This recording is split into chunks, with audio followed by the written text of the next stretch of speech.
And I get that, yeah. And Which I mean, and it's something that, on your Facebook page, and you've got a very in-depth page, that very interactive with people, and you had the motivation. I want to call it the Facebook Live motivation, and I think that's something a lot of people can go watch and talk about. You know what? It's not just about motivation. It's motivating yourself. Finding that motivation. It was a pretty cool Q&A that you did the other day. I mean, about the motivation and whatnot. Yeah. And to answer Josh's question, I started out in this field. It was actually by mistake. I have a master's degree as a mental health clinician. I was working with mainly at-risk youth, but all sorts of different types of populations and people. And I had written a book, as I was getting into my career, because I really couldn't find exactly the job in my field after I graduated, and it was really frustrating.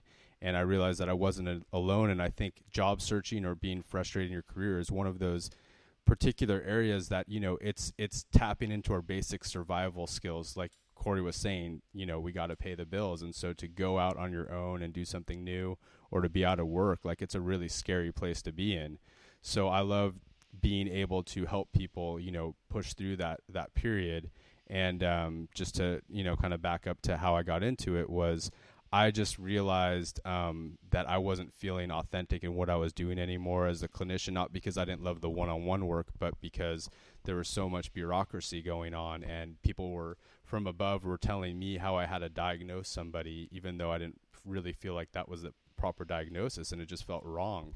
And so, that kind of started my journey a little bit, and I've had so many people help me along the way. I really don't believe anyone's self-made. I had some really major influential people in the career development world kind of helping motivate me to start my own business, because I was scared as hell, man. I had no idea. I didn't go to school to be in business. So that's kind of how I got started on this journey.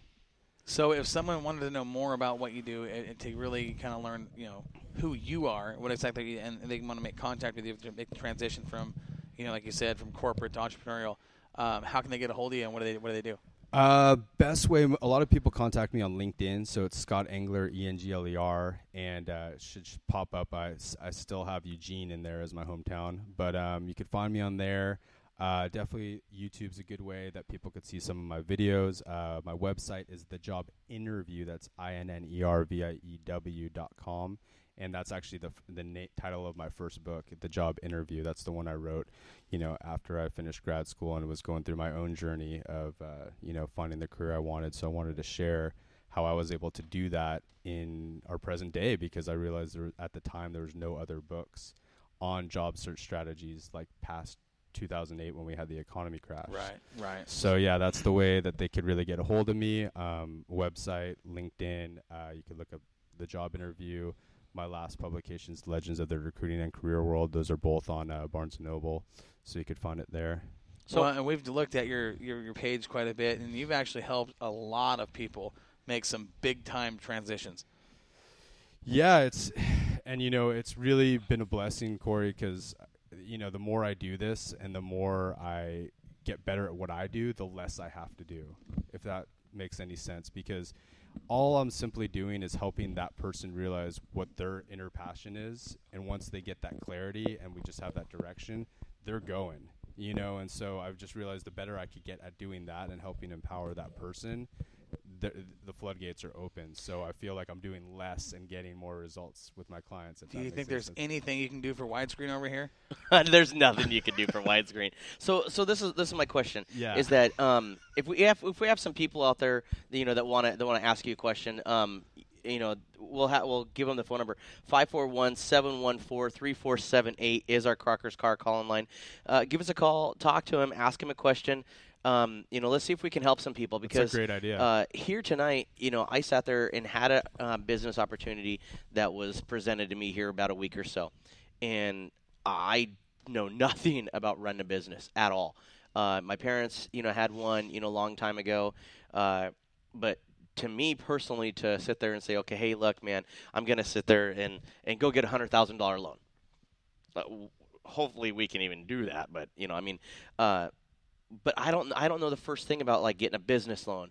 Business loan is different than a personal loan, different home loan, all that type of stuff. And so then you have all this other paperwork and stuff to go into, and all this other stuff, and blah blah blah. And it's like, I don't know what the hell I'm doing. And to sit there and take a mortgage out of my home, or put something up for collateral, or do whatever. What do you say to someone like that? Well, to be honest, I haven't had to do that for my business, so I wouldn't be the best person to ask as far as what types of loans to take out and that.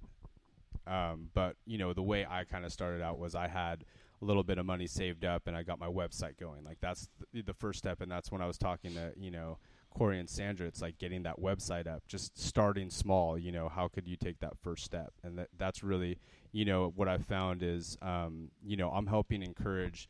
Like it's either the executive or business owner to take those first steps to hire the best people, like how do you delegate? Because I'm an entrepreneur at heart, so I know that I have challenges with delegating, but it's a lot easier for me to look outside at somebody else's business and be like, no, this is, where you could delegate this because you're best at that. And so I actually use an 80-20 strengths-based model to my coaching. So I focus 80% of our sessions on what the person's already good at.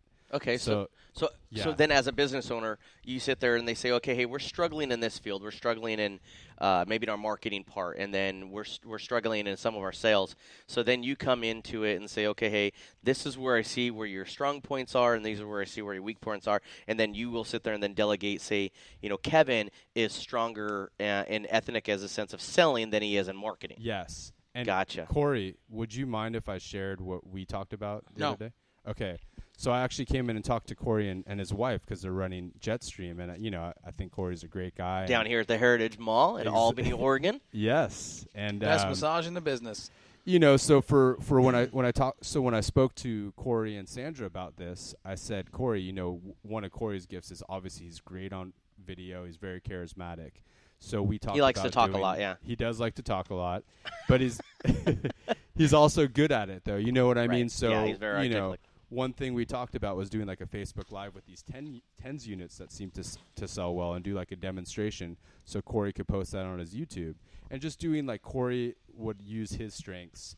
And like, once we talked about like doing social media marketing on Instagram and stuff like that might be pertinent for this particular industry, that's where I would talk to one of his staff and just make sure that she is putting the posts on right, taking the pictures, linking things, and just making sure it looks right. Because Corey really doesn't need to spend all his time doing that if he has employees that would be able to do that. So he could focus more on his videos, making announcements here, kind of brainstorming, like we could talk about the tens units, one of the shows, and kind of like how people could order that stuff. So does that kind of make sense? No, absolutely. Yeah. And again, I mean, if you guys want to, you can write in on us if you're listening on Spreaker, if you're listening on Northwest Art News, or you can give us a call, 541-714-3478.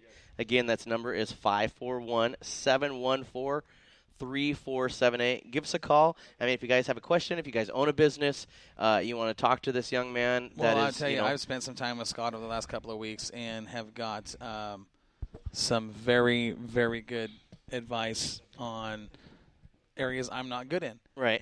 And I'm telling you right now, I'm already seeing a difference in Jetstream as a whole, as from advice from Scott. So much appreciated, and I'm going to continue to build on that. And I know that since I thought, well, if he helped me that much that fast, why not share this with everybody that I know, or the racing community? A lot of business owners in our community. And they're in the racing world. So, and with that said, you've written a couple books, right? Yeah, I have 2 published, and then I have a third one that's just not released yet. I've self-published the first 2, and not to get too into publishing, politics, but I just figured that this would be the best for the third book to have an actual publisher, so I could do more of a distribution for the books, because it's about helping college kids find jobs. I really wanted to focus on that niche. So what are your first 2 books? Are they kind of basically the same thing? The first book is mainly it's the job interview, and the first book is about my own journey of having a hard time finding a job in my own industry. And what I had done, which was kind of cool, was I started interviewing hiring managers and people in HR.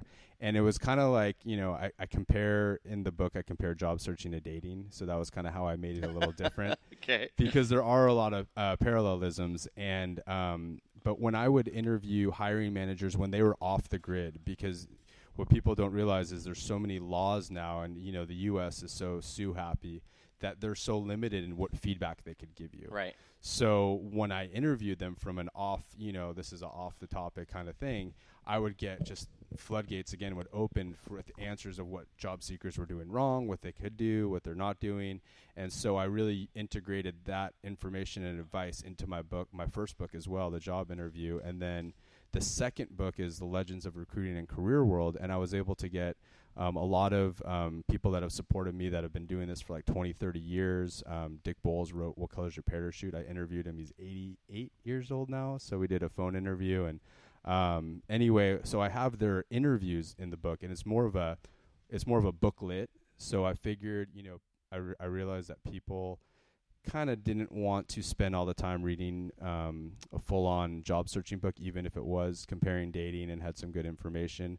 So the second book is just a series of interviews, and then I took success stories of people that found the jobs they want and how they did stuff that was kind of outside the box and unconventional. And as a matter of fact, a few of them I met out in Eugene. So there's some, local Oregon people that have been a part of the book. So just incredible stories, incredible interviews in that last book. And the third one that's unreleased is all university students.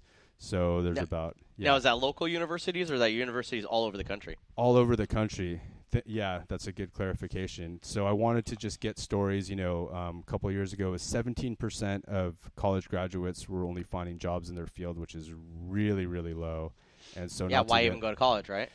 Yeah, and that's a great question, because the return of investment is so much lower and the cost of tuition is getting higher and higher. So, I realized that, I learned, unfortunately, that in most cases I'm not able to really influence as much change in the system in the colleges as I wanted to. But what I can do is I could highlight what these university students were doing that did get the jobs. Who's the 17% and what did they do differently? And so, it was really cool. I got a bunch of University of Oregon alumni in the book, and someone that went to Lane Community College. One girl lives out in Oregon, but she went to grad school out in Eugene. So it's been really cool. I've connected with a lot of people at the universities, and got a speaking engagement at U of O for the Professional Development Conference. So I really obviously have a big passion for our next generation. So with all that said, now how many conferences and stuff have actually you've done? Conferences. As far as like an actual conference, I started off doing more lectures as a guest lecturer at universities, and then I just realized they all wanted to have me there, but I was driving all around Los Angeles, and it was like I was spending a lot of money to speak for free, so I switched over to doing workshops, and I was doing a lot of those in Los Angeles before I moved, and actually come to think of it, the one at the University of Oregon was my first official conference, so that was my first one. Hopefully more to come. Wow. Well, I can tell you, I'm just listening to that going, wow, you get a lot going on, Scott. I mean, from LA to Eugene, now you're in the Corvallis area, and and you're constantly just business. I mean, it's your passion for what you do is almost as big as what we do. I mean, as big as it's kind of opposite ends of the spectrum. So, and I'll tell everybody, hey, look, if you need something. If this guy can help you, you need to get a hold of him, because, I mean, already what you've done with us here at Jetstream, I want to say thank you. Yeah, because it has made a difference, and it's been a learning experience, and I'm glad to have you in my back pocket and have you not just as a friend, but someone that I can say, hey, look, I need this advice. What's up? Yeah, and I love helping other entrepreneurs.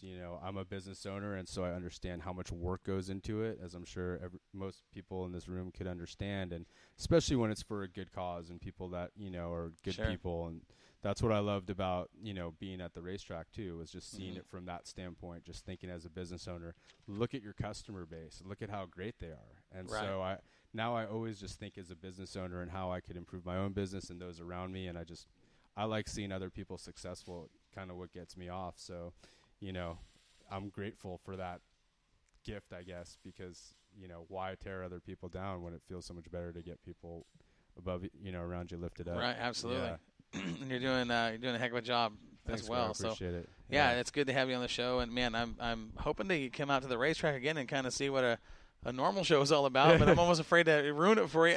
No, I'm gonna come out again. It'll be good. The second time I'll bring some earplugs so I could kind of, I told Sandra I had